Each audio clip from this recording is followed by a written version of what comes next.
The gut is a hot topic right now, and one of my favorites as well.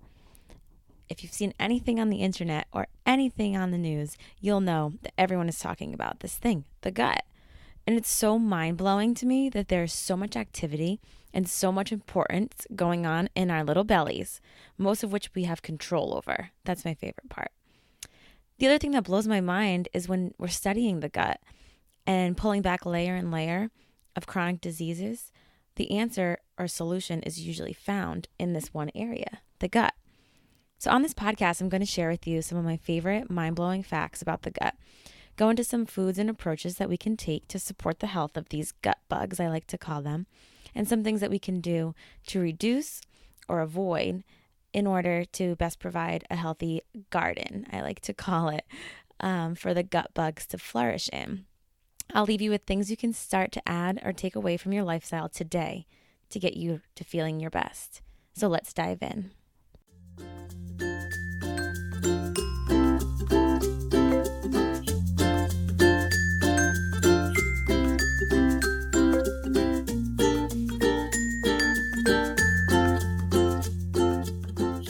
Hi guys, and welcome to It's a Functional Life with me, Amanda Rigby.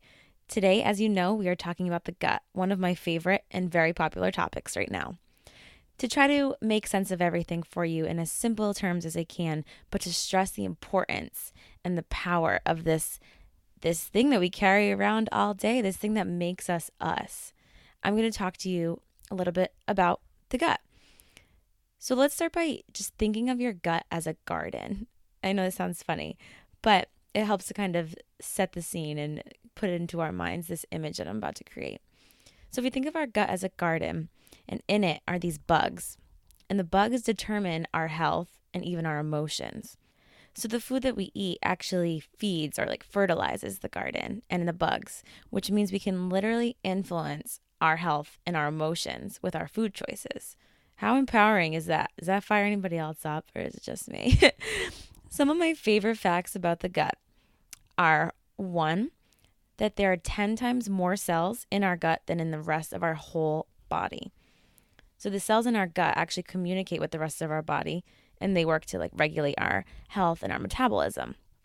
So it's safe to say that this is the starting place that we look at when we look to getting healthy or to simply begin feeling better. Number two, my favorite gut fact, is that 70 to 80% of our immune system is found in our gut. So the gut is protected by this thin layer that is only one cell thick. So if anything gets through it or pokes a hole in it, our immune system goes into overdrive and sees these things as attacks and produces inflammation throughout our whole body. So taking care of our gut helps us with immune function, autoimmune diseases, and just staying healthy and not getting sick as often, because we want to not let anything in through that layer around our gut that houses our immune system. The third fact is that 90% of our neurotransmitters, flashback to 7th grade science, those are the chemicals that are responsible for our moods. So 90% of these chemicals are made in our gut. There's more neurotransmitters in our gut than in our brain, where we think that they're made. So we think our emotions, everything comes from our brain. It actually comes from our gut. And the gut and our brain talk to each other all day. So if anything gets in between that kind of conversation, you actually physically can feel it. So I think that is so crazy. Those are my 3 favorite topics and little fun facts about the gut.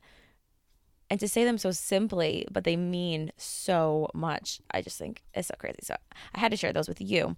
But now I'll dive in a little bit deeper into what we can actually do to not get in the way of that gut-brain chatter, to protect our immune system by protecting our gut lining, and then to just keep our gut health overall intact so that we can have the fastest and best metabolism as possible, and also keep us healthy as long as we can. So you've heard this saying, you are what you eat, right? And after all of the research and studies that I've done, that other people have done, I kind of think that we have to take it a step further. So no longer we are what we eat, but I believe that we are what we absorb. Because we can eat the best diet in the world, but without a functioning digestive system, and an inability to absorb the nutrients from foods, we're still going to feel like crap because these things aren't working right. So on the other hand, if you have a healthy, functioning gut, digestive system, we're able to absorb the nutrients from our foods properly. This helps us keep things like toxins and allergens out, but also helps us actually feel better. So being able to actually absorb the foods and have proper digestive functions. What we don't normally think about or associate with our gut function is things like allergies, arthritis, autoimmune disorders, rashes, acne, autism, dementia, cancer. When we think about disease, we know that the main causes of them are usually like an infection, a virus, or inflammation. Those are the three main things that cause disease. We don't necessarily link those three things to our belly or our gut. Sometimes we put it off to something else, like an outside stressor, but it's actually happening and stemming from within us. And that's why the gut is so important. So I don't know about you, but like I see this all the time and I hear this, and I've felt this myself. Like we're so used to feeling all of these symptoms that we kind of just brush off because it's, quote, normal. I don't know where we fell into that realm of thinking, but it's normal to feel bloated after you eat, right? Like after you go out to dinner, you're like, oh, like so stuffed and bloated. Like it's normal. It happens every time, right? We are constantly buying creams and lotions to apply to these rashes that keep popping up and just kind of cover them up for a little bit. We do everything we can to take orally or internally, topically to fix our acne. It's just like there's always something, right? Now that we know some of those facts about the gut, the immune function, the metabolism, and the mood functioning, knowing some of those facts, we can start to see how things like acne or bloating or depression can actually be connected to our gut health. Hippocrates actually had it right 2,000 years ago when he said, all disease begins in the gut. Who would have thought? But what does that actually mean? Like, for you listening, what can you do today? Or what can you start to bring into your lives and adapt and just kind of become more conscious of to keep the health of your gut as good and as great as you can possibly do, now that we know that like our choices and our environment and our food choices actually influence the health of our gut. So in functional medicine, we approach the healing of the gut and the love of the gut. So our everyday work of making the gut the healthiest little garden it can be, we actually have this 4-step process that we call the 4 R's. And I'll share them with you now. Be helpful to maybe write them down or refer to this podcast later when you actually are ready to make a grocery list or a to-do list for things that you could start doing tomorrow. Spoiler alert, I will include a free download to a gut-loving food list that you can take with you to the grocery store. So let's get into this 4-step process briefly. The first R of this 4R process that we call it in functional medicine is to remove. So this is where we take away the things that negatively affect the gut. Everyone's needs are going to be different, obviously, for each person, but most people find success by simply removing things that are inflammatory. These things would be foods such as like gluten, dairy, corn, soy, sometimes eggs, and sugar, as these things are going to negatively affect the environment of our little garden in our gut. These foods can also lead to food sensitivities. So taking those away for a short amount of time, we're able to see or even benefit and give our gut like a break for a minute, but also be able to like restore itself from there. There also might be an infection in the gut, like yeast or a parasite, that you'd actually need to see a physician to treat with a particular supplement or medication to actually get rid of that. So we can't really start with those kind of things lurking in the gut. So we have to, the first R, remove all of these things that are working against us in that sense. So after we've taken out these inflammatory foods, we've gotten rid of the infections, the food allergens, we'll move to the second R, which is to restore. So restore the good things back into the gut, things that'll help with digestion, absorption, and replenish what we have depleted with the use of things like medications, our SAD diet, the standard American diet, which is full of processed foods. These things have kind of depleted the gut of the healthy bugs that we need. So we need to restore with our second R. So we're looking to improve our stomach acid and our digestion. So we might add things like hydrochloric acid or a digestive enzyme with meals, pancreatic enzymes to help us reduce our bloating, gas, reflux, help us absorb the nutrients from our foods better, and help our gallbladder function. So again, we're trying to restore what we've, for lack of a better word, like broke maybe before, just depleted. Depleted is the right word. And like I said, overuse of medications, antibiotics, and our lovely American diet of bag, boxed, or window foods deplete our body of being able to properly absorb nutrients from food. So again, even if we're eating the healthiest diet, if we don't have the right functioning of our gut and our digestive system, we need to address that first so that everything starts to work better, so that when we do feed it the right stuff, it's worth it and you're actually getting what you're taking in. So the third R of the 4R process of healing and promoting our gut health is where we work to repair the belly. So we remove and added nutrients to help things work, and that's going to, in our first two steps. So that's going to definitely make positive, impactful results, and you're going to feel an improvement in your symptoms. You'll have less bloating, less reflux. Like, you're going to feel better because we've addressed some of the problems that we've created, per se. But now we have to dig a little bit deeper, like we like to do in our functional medicine world, and find out exactly where things went wrong and kind of repair that damage. So we know that we need the small intestine to work properly to absorb our nutrients, but all of the stress from our day-to-day lives, the food allergens, like I was saying before, our medications, the bacterial overgrowth, yeast, and things, they've damaged these, another flashback to 7th grade science class, microvilli, 10 points if you remember what those are. But I'll tell you anyway. They're these little, I call them like finger-like projections that come out of our small intestine, and those are what absorb the nutrients. But the things that I was saying before, like the medications and the foods and the stress, they damage them. So obviously we're not able to absorb properly. So in the third R, when we're repairing what we've kind of broken down, things like the microvilli, we're going to add things in like collagen, which is rich in amino acids to heal the lining of the gut and to also build new gut tissue.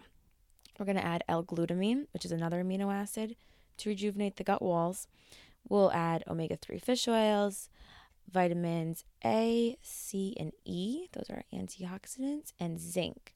They also play a large role in the repairing section of helping our gut feel better and kind of lay a new, healthier framework.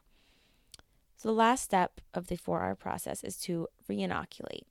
So this is where we add good bugs into the garden. Just kind of drop them in and sprinkle them on our fertilizer. And this will come in the form of probiotics, both in the supplement form and food form. So we can't out-supplement our way to a healthy gut, unfortunately. We do have to take it upon ourselves to provide it with the foods that our gut is yearning for, those probiotics, prebiotics, fermented foods, fiber. Again, I will provide you with a nice list of foods that you can take right with you to the grocery store to kind of make this as simple as you can for you. But the combination of a powerful multi-strain probiotic, we want to make sure there is a lot of strains and particular probiotics. What is the word I'm looking for? Certain strains. I have it in my blog, and I will leave that there for you to find as well. If you want to send me over ones that you may be looking at, I also have some good recommendations for a probiotic supplement. So we're going to combine that with a diet of fiber-rich foods, fermented foods, to provide that good foundation for our little gut bugs to thrive in. So again, I'll have you be able to download my free list of foods to help you with the inoculation process. So that's a lot, right? Like, it's a lot to think about as someone who just doesn't feel good and just wants to feel better. I'm saying all of these somewhat big words and talking about this 4R process, but that's kind of on my side. That's my job, like that's my process of helping you feel better. What you can do is, like I've mentioned multiple times now, download my gut loving food guide and bring it with you to the grocery store. And the process of healing, not only our gut, but just in general in our health, the healing, it is a process. Like, we can't just add all of these foods at once and expect to feel better. This is a journey, and this is a process. We have to take things and, like I said, pull back to where we actually damaged them, repair that, and then add things in, slowly add things in, supplements, foods, and just kind of restoring us back to a nice homeostasis and a good functioning of everything. Everything's flowing well.